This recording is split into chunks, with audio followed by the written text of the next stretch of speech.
Lucky के सामने जो आदमी खड़ा था वो और कोई नहीं बल्कि रुस्तम डांगी था। उसने जैसे ही लकी को देखा तो वो भावुक हो गया और उसे गले से लगा लिया। उसके बाद उसने लकी से जब उन लड़कियों की मदद करने के लिए कहा तो लकी उसे अपने साथ कुछ बात करने के लिए कमरे में ले आया। इधर कमल भी प्रफुल्ल से मिलने के लिए जेल में आ गया। उन दोनों को शक था कि इस काम में लकी का हाथ था और ऐसे में प्रफुल्ल यहाँ से जल्द बाहर आ जाना चाहता था।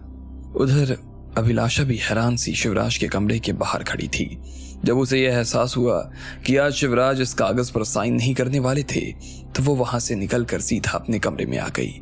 उसे समझ में नहीं आ रहा था कि उनके परिवार को ये किसकी नजर लग गई थी। उसने कभी निर्मोही बाबा का नाम नहीं सुना था और वो शिवराज की जिंदगी में कहां से आए थे उसे ये भी समझ में नहीं आ रहा था। 5,000 करोड़ रुपए का कॉन्ट्रैक्ट उसके हाथ से उसे जाता हुआ दिखाई दे रहा था। इस वक्त उन्हें पैसों की कितनी जरूरत थी यह सिर्फ अभिलाषा ही समझ सकती थी, लेकिन शिवराज इस बात को समझ नहीं रहे थे। ऐसे में उसका दिल लकी से बात करने के लिए बेचैन हो रहा था। वो लकी को सब कुछ बता देना चाहती थी। उसने उसे फोन मिलाने के लिए घर के अपने कमरे में आकर फोन निकाल लिया। उधर जब अभिलाषा लकी को फोन करने ही वाली थी तब इधर लकी रुस्तम के जवाब का इंतजार कर रहा था। रुस्तम बस उसे देख रहा था, लेकिन उसे समझ में नहीं आ रहा था कि वो किस मुंह से लकी से वो बात कहे।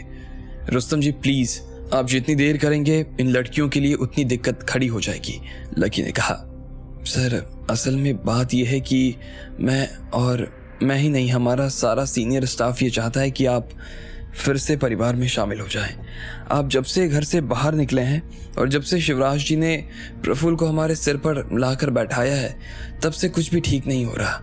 पहले अग्रवाल परिवार के लिए काम करते हुए ऐसा लगता था कि हम अपने परिवार के लिए काम कर रहे हैं।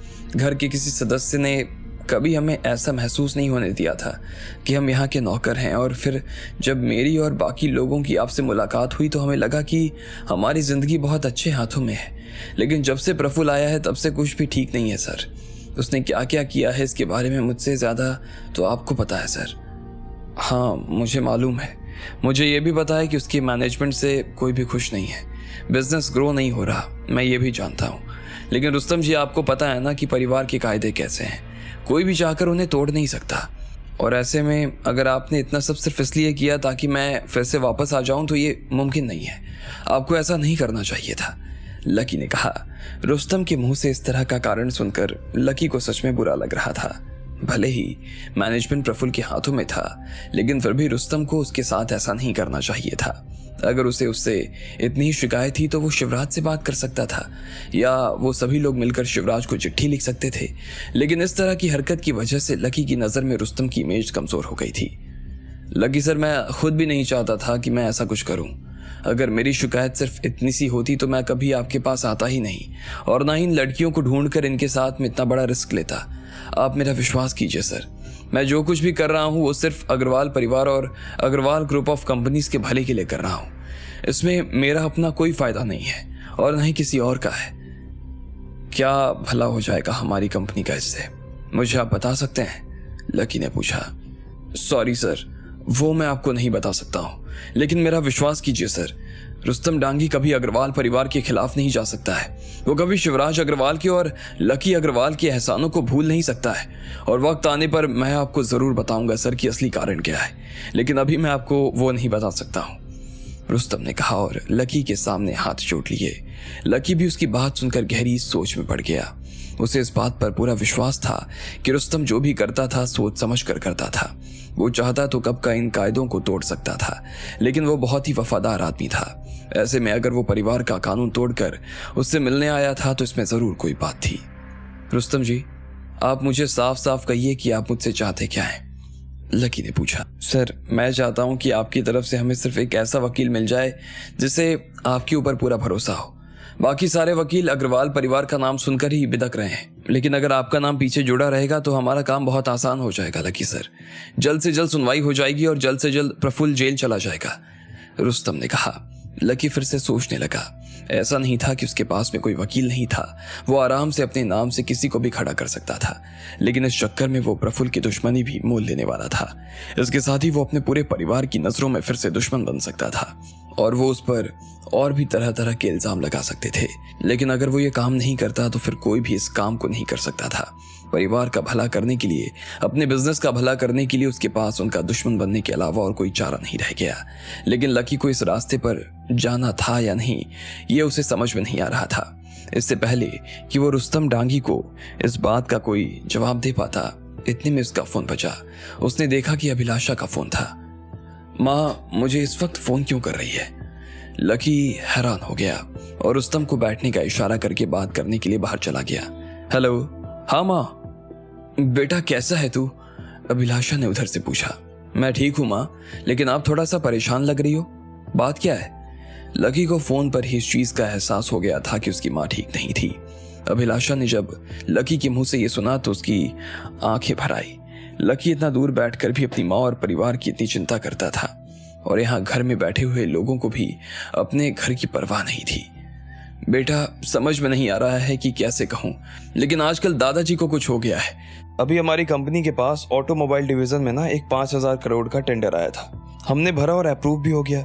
मुझे उसके कॉन्ट्रैक्ट की कॉपी 12 बजे तक सामने वाली पार्टी को देनी थी, लेकिन तेरे दादाजी ने उस पर साइन ही नहीं किया। अभिलाषा ने कहा। लेकिन क्यों? पता नहीं। पहले तो वो ऑफिस नहीं आए, फिर मैं जब उनके बंगले में गई तो देखा कि वो अपने कमरे का दरवाजा बंद कर बैठे हुए हैं। अंदर से बस अगरबत्तियों की खुशबू और लकड़ी का धुआं आ रहा था। ये सुनकर लकी और ज्यादा हैरान हो गया। ऐसा दादाजी अंदर क्या कर रहे थे? काशीनाथ जी ने कहा कि वो किसी हवन में लगे हुए हैं। किसी निर्मोही बाबा ने उन्हें यह हवन करने के लिए कहा था। काशीनाथ जी कह रहे थे कि अभी इस हवन में उन्हें 2 घंटे और लगने वाले हैं। मुझे समझ में नहीं आ रहा कि करूं तो करूं क्या। अभिलाषा की हताशा लकी तक साफ पहुंच रही थी।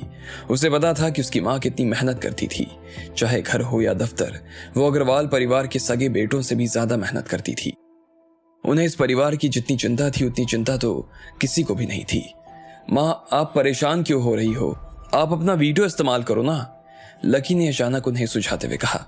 अरे हाँ, ये बात तो मेरे दिमाग ही में नहीं आई, लेकिन लकी, वीडियो इस्तेमाल करने से पहले कम से कम सब लोगों को इन्फॉर्म तो करना ही पड़ता है ना। मैं ये बात तेरे दादाजी को कैसे बताऊं? अभिलाषा ने कहा। आप एक काम करो, पापा, चाचा और बाकी लोगों को एक एक मैसेज छोड़ दो और दादाजी की ईमेल एड्रेस पर एक ईमेल भेज दो। आपको अपनी तरफ से सबको इन्फॉर्म करना था, आपने कर दिया। उसके बाद कोई क्या कहता है, इससे क्या फर्क पड़ता है? वैसे भी अभी हमारे लिए, मतलब अग्रवाल फैमिली के लिए, ये कॉन्ट्रैक्ट जरूरी है, लकी ने कहा। अभिलाषा को भी उसकी बात सही लग रही थी। इतने परेशानियों के बीच में वो अपने दिमाग को शांति से इस्तेमाल करना भूल ही गई थी। लकी, थैंक यू बेटा, लेकिन मैं ये नहीं चाहती कि हर बार मैं किसी प्रॉब्लम में फंसूं और तू हर बार बाहर से मुझे कोई रास्ता दिखाए। इस वक्त पूरे परिवार को तेरी जरूरत है बेटा। किसी को कोई रास्ता नजर नहीं आ रहा है। ऐसा लग रहा है जैसे परिवार को कोई नजर लग गई है। तू वापस आ जा बेटा, प्लीज वापस आ जा, अभिलाषा ने कहा। यह सुनते ही लकी का दिल भर आया था।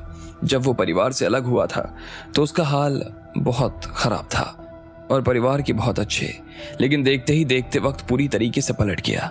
आज जहां लकी को काम की और पैसों की कोई कमी नहीं थी, वहां अग्रवाल परिवार जैसे बड़े हाथी को घास खाकर गुजारा करना पड़ रहा था। अब चिंता मत करो माँ, भगवान सब देख रहा है, जो लिखा होगा वो हो जाएगा, लकी ने कहा और फोन काट दिया। वो अपनी माँ के सामने भावुक होकर उन्हें और कमजोर नहीं करना चाहता था। अपने दादाजी को इस हाल में देखकर वो पहले ही बहुत परेशान हो गया था। जब आसपास इतनी गंदगी फैली हुई थी तो लकी के लिए झाड़ू उठाने का टाइम आ गया था। ऐसे में वो अपने कमरे में आया और रुस्तम को बाहर आने का इशारा कर दिया। इसके बाद वो दोनों उन तीनों लड़कियों के सामने पहुंचे और लकी ने कहा, आप लोग रुको, मैं अभी एक वकील को बुलाता हूँ, वो आपका केस लड़ेंगे, लकी ने कहा और अपनी जेब से फोन निकाल लिया। उसके मुंह से ये सुनकर वो तीनों लड़कियां और रुस्तम बहुत खुश हो गए। खुद राधिका भी बहुत खुश हो गई। मैं आप लोगों के लिए कुछ खाने को लेकर आती हूँ, इतने में राधिका ने कहा और रसोई के अंदर चली गई। लकी ने नीलेश मल्होत्रा को फोन मिला दिया। ये वही वकील था जिसका लकी ने इलाज किया था। तब उसने लकी को अपना कार्ड दिया था। लकी ने जब बाद में उसके बारे में पता कराया तो उसे पता चला कि वो पटना का सबसे बड़ा वकील है। ऐसे में वो केस लड़ने की हिम्मत दिखा सकता था। नीलेश ने जैसे ही फोन उठाया और लकी का नाम सुना तो वो अपनी जगह से खड़ा हो गया और उसके घर आने के लिए रवाना हो गया। 20 मिनट भी नहीं हुए थे कि नीलेश उसके घर के सामने खड़ा हो गया। लकी ने जब देखा कि उसे चलने में जरा भी तकलीफ नहीं हो रही थी तो उसे बहुत खुशी होने लगी। वो बिल्कुल ऐसे चला जा रहा था जैसे पहले कभी व्हीलचेयर पर वो बैठा ही ना हो। कहिए लकी सर, नीलेश मल्होत्रा आपकी क्या सेवा कर सकता है? उसने सोफे पर बैठते हुए कहा, एक केस है नीलेश जी, जिसके बारे में मैं आपसे बात करना चाहता हूँ। लकी ने कहा, हाँ हाँ कहिए ना, क्या केस है और किसके खिलाफ है? नीलेश ने पूछा। Praful Agarwal group of companies के मालिक का बेटा, लकी ने कहा। जैसे ही नीलेश ने प्रफुल्ल का नाम सुना तो उसके कान खड़े हो गए। वो लकी और उसके आसपास बैठे हुए सभी लोगों को हैरानी भरी नजरों से देखने लगा और फिर टेबल पर रखा ग्लास उठाकर उसका सारा पानी खत्म कर दिया। क्या हुआ? आप तो नाम सुनकर ही, लकी ने अपनी बात बीच में ही रोक दी। नहीं, आप कहिए ना, क्या केस है? अग्रवाल परिवार कानून से थोड़ी ना बड़ा है, नीलेश बोला। लकी मुस्कुराया और उसने पूरा मामला नीलेश के सामने रख दिया। बीच बीच में जहां उसे जरूरत लग रही थी वो उन लड़कियों को भी इशारा करता जा रहा था ताकि वो केस की हर एक बारीकी से बारीकी चीजें नीलेश को बता सकें। नीलेश पूरे केस को बहुत ध्यान से सुन रहा था और उसके हर एक फैक्ट उसे चौंकाए जा रहे थे। बाप रे, अग्रवाल परिवार का लड़का ऐसा भी कर सकता है? मुझे तो यकीन ही नहीं हो रहा, नीलेश ने कहा। तो आप केस लड़ेंगे या नहीं? लकी ने पूछा। अरे क्यों नहीं लड़ेंगे लकी जी, आपके लिए तो मैं आदमी से भी लड़ सकता हूं। फिर ये केस क्या चीज है? इन लड़कियों को इंसाफ मिलकर रहेगा, उसने कहा और उन तीनों की तरफ देखने लगा।